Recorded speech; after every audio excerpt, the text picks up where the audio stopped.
Hey guys, Professor Bill, Comic Book University. Empyre tie-in for X-Men, issue number 2 of 4. They're usually one shots or 3, right? This one's 4. And I felt like this was going to be wrapped up at the end until I see the end. And I freaking freaked out. I got up and I had to walk around the whole place. I'm just like, oh my God, I didn't want to sit down. I kind of want to get up and start walking around again because I was so shocked at this. Wow.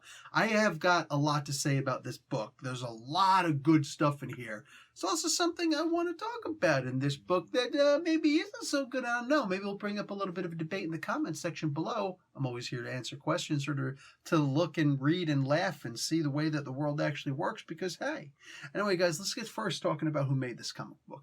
So Jerry Dugan, Ben Percy, Ben instead of Benjamin, and Leah Williams are the writers for this book. Lucas Wernick does the art. The color art is by Nolan Woodard, and the letters are by VC's Clayton Cowles. Design is by Tom Mueller. Cover artists are Steven Segovia and Sonny Rowe. Head of X is Jonathan Hickman.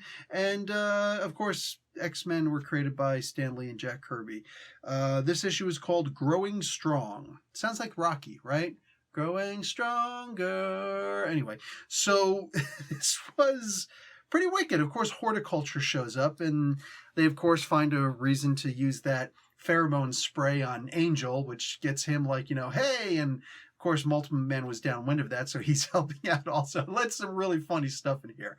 I like horticulture for the most part. Oh, they're evil and they all need to be murdered. But until they actually get murdered, stabbed, killed to death, and then seashells plant on top of them. Some of you guys are going to get that murder, death, kill reference. Yeah, they're a fun way to watch this book. Also, the oldest one, the crippled one, Edith, the one who's in that chair. Are we going to find out that her last name is actually Smythe? Edith Smythe?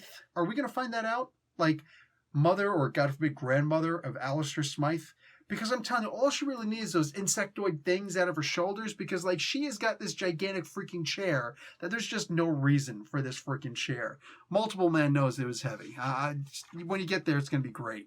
Anyway, so the guys in this were pretty much useless. All the women were in here fighting. Penance, kicking butt, magic, wrecking house.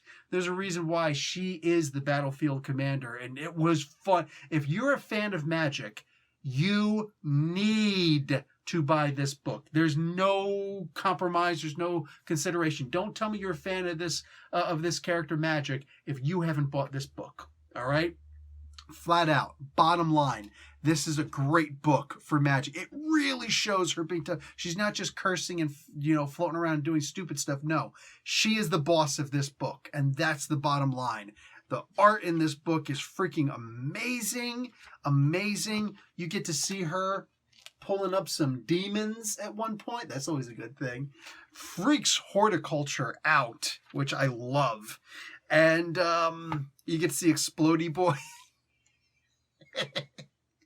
Yo, you get to see Explodey Boy in this. I'm just gonna leave it like that, man. This was fun. Seeing him stalking somebody and the way he had to stalk this person. This was a lot of fun. All in all, this book, man, again, Magic fans got to get this book. Everybody else still should probably get this book, man. This was just so good. Plants versus zombies versus horticulture, and also X-Men in this. There's a lot of fronts on this battlefield. Now I'm going to show you the last page on this book. So spoiler, a little bit of a spoiler for the characters who we can expect to see in the next issue. I'm only going to show you the last page. I'm actually going to flip the book around. And here it goes. If you don't want to see it, okay, here it comes. They needed to call in the psychics. So you see Selene, Mr. Sinister. You see Mastermind is here. Oh, the illusions. Oh, the things we'll do. Also, things I'd like to do to Emma Frost. How you doing? Quentin Quire is here. Dude, like, only if I was a mutant. I would totally want to hang out with Quentin Quire. He's like one of my favorites. Kid Omega, baby. Exodus is here. Who dat? Is that 3 of the 5 in 1? Okay, cool. Only 3 of them. I guess the others are busy. They were supposed to all be here. But here's the one that freaked me out. Ahmed Farak is here. Ahmed Farak is here. yo, he looks like the Shadow King. Nah. I saw that and I'm just like, when I saw him, I had to walk around the room. Mastermind alone was enough. And I looked back and I was like, oh my God, there he is. Yo, I cannot wait for the next issue. Now let's talk about something else entirely in the book. Horticulture. Uses pheromone spray. We're hitting on, getting kinky with, threatening all sorts of, listen, if these people are like pheromone, controlling someone through pheromones, influencing someone through pheromones, arguably is not very much different than mind control, which means that they were saying some really rapey kind of things. Now they're old. I've taken an ethics class before, and it's funny that when the teacher goes and asks the women in the class, ladies, if one of the boys in this class pinched your butt, would it be okay? They're like, no. Resounding. They didn't know us. Forget about how cute some of us were. I know I'm not that guy. Anyway, do that moistly thing like Justin Trudeau. Hey. Anyway, what do you call it? Having the freaking like they were just like, no. Like, what if it wasn't one of the boys in here? What if it was another man that just did it? No. Okay, cool. What if it was an old man on the bus? Like, you know, cane, wheelchair, something like that. Like, See, and that's what ethics are. That's what ethics is. You have an ethics class, and you get to see the inner workings of people's minds and their reasoning. You see, a lot of times we like to say that good-looking guys don't get in trouble. Good-looking guys aren't capable of sexual harassment. We say this, right? And women, of course, will say, no, that's not true. But here's the thing. See, that would indicate that it's not the crime, it's the person. We've already seen, though, that it can be the person and not the crime. In the case where an old man can get away with doing something that a young man or even a middle-aged man would never get away with. Pinching a woman's butt or slapping her butt, whatever, as a stranger. Can't get away with it, and you shouldn't. But old men can. Most of the time, at the very least. Right? So in this particular case, yeah. So now I look at this as this was acceptable to write this. And I was a little bit freaked by this because I thought to myself, what if there was a different version of horticulture? Where instead of them being botanists, they were, I don't know, chemists. Very similar, right? But whatever. They were chemists. And they were just out there and they just wanted to smoke weed. All right?